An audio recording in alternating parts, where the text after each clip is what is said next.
বৃহস্পতিবার মহাকরণে মন্ত্রিসভার বৈঠক অনুষ্ঠিত হয়। দীর্ঘ সময় ধরে চলে এই বৈঠক। রাত হয়ে যাওয়ার মন্ত্রিসভার সিদ্ধান্তগুলির সম্পর্কে অবগত করা সম্ভব হয়নি। শুক্রবার মহাকরণের সাংবাদিক সম্মেলন করে মন্ত্রিসভার সিদ্ধান্তের কথা জানান মন্ত্রী সুশান্ত চৌধুরী। তিনি জানান, পূর্ত দপ্তরের মাধ্যমে সিভিল, মেকানিক্যাল, ইলেকট্রিক্যালে ত্রিপুরা ইঞ্জিনিয়ারিং সার্ভিসের মাধ্যমে গ্রুপ এ তে 100 জন এবং গ্রুপ বি তে 100 জন জুনিয়র ইঞ্জিনিয়ার নিয়োগ করা হবে।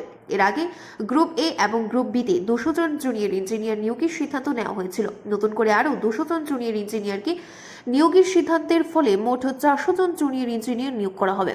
এই নিয়োগ প্রক্রিয়া সম্পন্ন করবে টিপিএসসি। এতে বেকার ইঞ্জিনিয়ারদের কর্মসংস্থানের পথ খুলে গেছে বলে জানান মন্ত্রী সুশান্ত চৌধুরী। ডিগ্রি ও ডিপ্লোমা দুই ক্ষেত্রেই সুযোগ পাবে।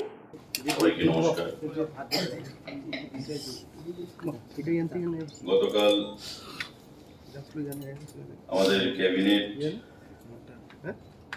বৈঠক সম্পন্ন হয়েছে মাননীয় মুখ্যমন্ত্রীর পৌরোহিত্যে, এবং যে সিদ্ধান্তগুলো গুরুত্বপূর্ণ গ্রহণ করা হয়েছে সেগুলো অধিক রাত হয়ে যাওয়ার কারণে গতকাল সাংবাদিক বৈঠকে আমরা মিলিত হতে পারিনি। তাই আজকে সাংবাদিক বন্ধুদের মাধ্যমে রাজ্যের জনগণকে আমরা অবগত করতে চাইছি। যে সিদ্ধান্তগুলো, তার মধ্যে PWD department proposal for filling up of 100 TES Tripura Engineering Service Group 5 Junior Engineer and 100 NAM TES Tripura Engineering Service Group B Junior Engineer in the branch of Civil, Mechanical, Electrical Engineering. 100 Junior Engineer Group A এবং 100 junior engineer group B civil, mechanical এবং electrical বিভাগে পূরণ করার সিদ্ধান্ত নিয়েছে। এবং আপনারা জানেন যে গত কিছুদিন আগেও similar number of junior engineers 100 এবং 100 200 টিপিএসসি রিক্রুটমেন্টের জন্য অ্যাডভার্টাইজমেন্ট বেরিয়েছে। সেই অ্যাডভার্টাইজমেন্ট যে নাম্বার সেটা হচ্ছে 16/2022 for filling up of the post of junior engineers group A degree এবং গ্রুপ D ডিপ্লোমা।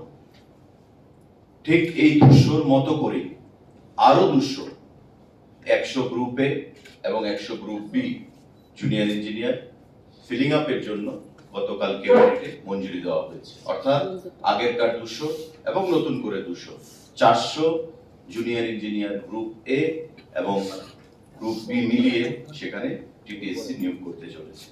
এই 400-র মধ্যে 200 হবে ডিগ্রি এবং 200 হবে ডিপ্লোমা, যেটাকে গ্রুপ বি বলা হয়, এবং ডিগ্রিটাকে বলা হয় গ্রুপ এ।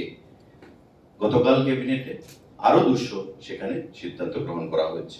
এবং যে অ্যাডভার্টাইজমেন্টটা বেরিয়েছে আগেরকার সিদ্ধান্ত অনুযায়ী 200 জুনিয়র ইঞ্জিনিয়ারকে নিয়োগ করা, তার সঙ্গে অ্যাডেন্ডাম করে যোগ করে এই 200কেও সেখানে ঢুকিয়ে দেওয়া হবে, যাতে করে রাজ্যের যারা যুব সম্প্রদায় ইঞ্জিনিয়ার বেকাররা রয়েছেন, যুবকরা রয়েছেন, তাদের কর্মসংস্থানে আগামী দিনে একটা বিশাল সেখানে পদ রাজ্য সরকার খুলে দিয়েছে, পিডব্লিউডি দপ্তর খুলে দিয়েছে, সেটা আমরা মনে করি। তো আমি আপনাদের মাধ্যমে যারা ইঞ্জিনিয়ার বন্ধুরা রয়েছেন, যারা চাকরির জন্য অপেক্ষায় রয়েছেন, তাদেরকে আহ্বান জানাবো যে আপনারা নজর রাখবেন। টিপিএসসির মাধ্যমে এই নিয়োগ প্রক্রিয়া হবে বরাবরের মতোই। Tripura engineering service group B ডিগ্রিধারী যারা রয়েছেন এবং গ্রুপ বি ডিপ্লোমাধারী যারা রয়েছেন, সিভিল, মেকানিক্যাল এবং ইলেকট্রিক্যাল, এই 3টি বিভাগে সে রিক্রুটমেন্ট করা। গরিব কৃষকরা যাতে ধান উৎপাদনে উৎসাহ হারিয়ে না ফেলে, তার জন্য রাজ্য সরকার এমএসপি রেটে এফসিআই এর মাধ্যমে ধান ক্রয় শুরু করে 2018 থেকে 2019 সালে দুইবার ধান ক্রয় করা হয়, যার প্রতি কেজি মূল্য ছিল 17 টাকা 50 পয়সা। 2019 থেকে 2020 সালে এই মূল্য বেড়ে দাঁড়ায় 18 টাকা 15 পয়সা। 2020 থেকে 2021 হয় 18 টাকা 68 পয়সা। 2021 থেকে 2022 19 টাকা 40 পয়সা প্রতি কেজিতে ধান ক্রয় করা হয়। এবার 2022 থেকে 2023 সালে 20 টাকা 40 পয়সা প্রতি কেজি দরে ধান ক্রয় করার সিদ্ধান্ত নিয়েছে রাজ্য মন্ত্রিসভা।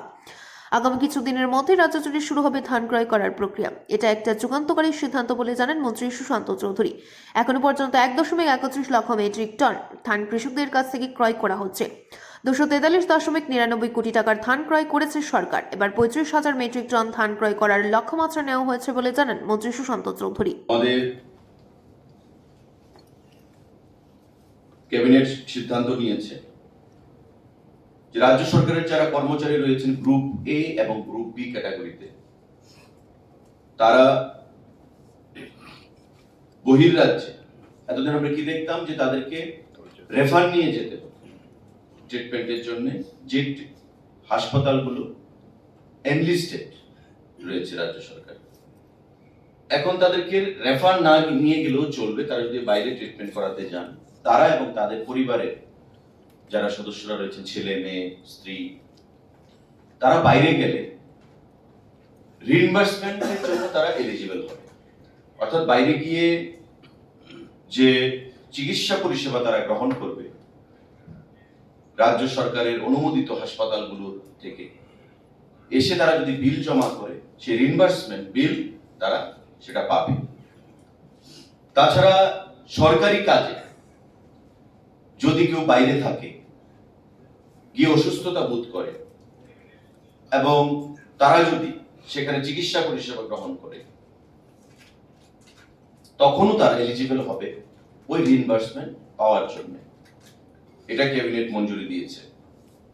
The state government employees and their dependent, অর্থাৎ ছেলে মেয়ে ওয়াইফ যারা রয়েছেন, family members may avail treatment in any enlisted hospital outside the state approved by the state government without referral of the standing medical board, subject to condition that ex post facto approval shall be given only in case of emergency or acute illness arising while the government servant is staying outside the state with station leave permission.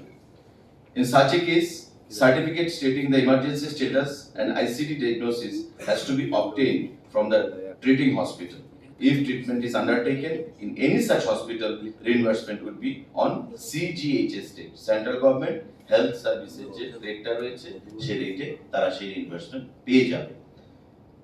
রাজ্য সরকারের অনুমোদিত সেই হাসপাতালগুলো হতে হবে। আমাদের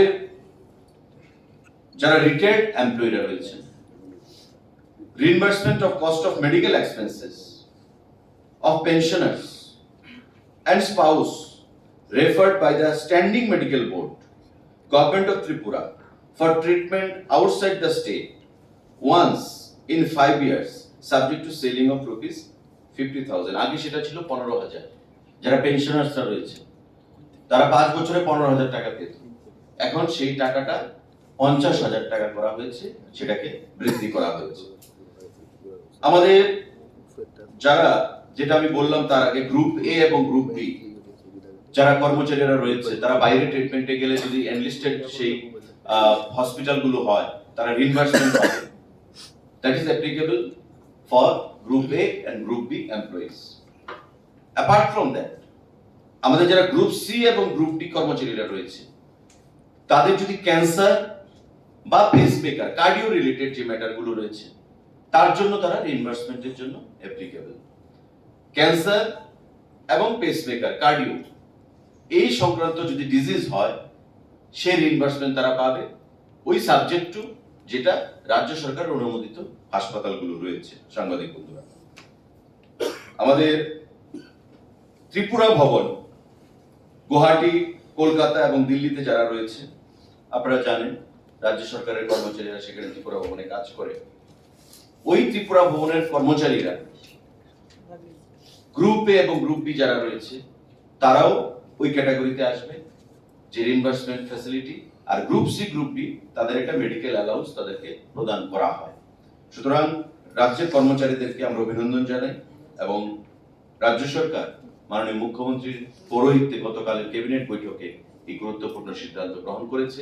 রাজ্য সরকারের কর্মচারীদের গ্রুপ এ, গ্রুপ বি এবং গ্রুপ সি গ্রুপ ডি কর্মচারীদের স্বাস্থ্যের কথা বিবেচনা করে তাদের ফায়ার সার্ভিসে লোক নিয়োগের জন্য শারীরিক পরীক্ষা সম্পন্ন হয়েছে। এবার মন্ত্রিসভা সিদ্ধান্ত নিয়েছে ফায়ারম্যান ও ড্রাইভার পদে নিয়োগের জন্য লিখিত ও মৌখিক পরীক্ষা গ্রহণের। এর জন্য 4 সদস্যক একটি বোর্ড গঠন করা হয়েছে, তারা এই পরীক্ষাগুলি নেবে। লিখিত পরীক্ষা হবে 85 নম্বরের এবং মৌখিক হবে 15 নম্বরের। টেকনো ইন্ডিয়াকে রাজ্যে একটি বিশ্ববিদ্যালয় স্থাপনের অনুমোদন দিয়েছে মন্ত্রিসভা। শহর সংলগ্ন তাদের বর্তমান প্রতিষ্ঠানে এই বিশ্ববিদ্যালয় চালু হবে। এর জন্য রাজ্য সরকারের সঙ্গে একটি মৌস্বাক্ষর করবে টেকনো ইন্ডিয়া। আগামী কিছুদিনের মধ্যে বিধানসভার অধিবেশন বসতে চলেছে। সেই অধিবেশনের একটি বিল আনা হবে বলে জানান মন্ত্রী সুশান্ত চৌধুরী।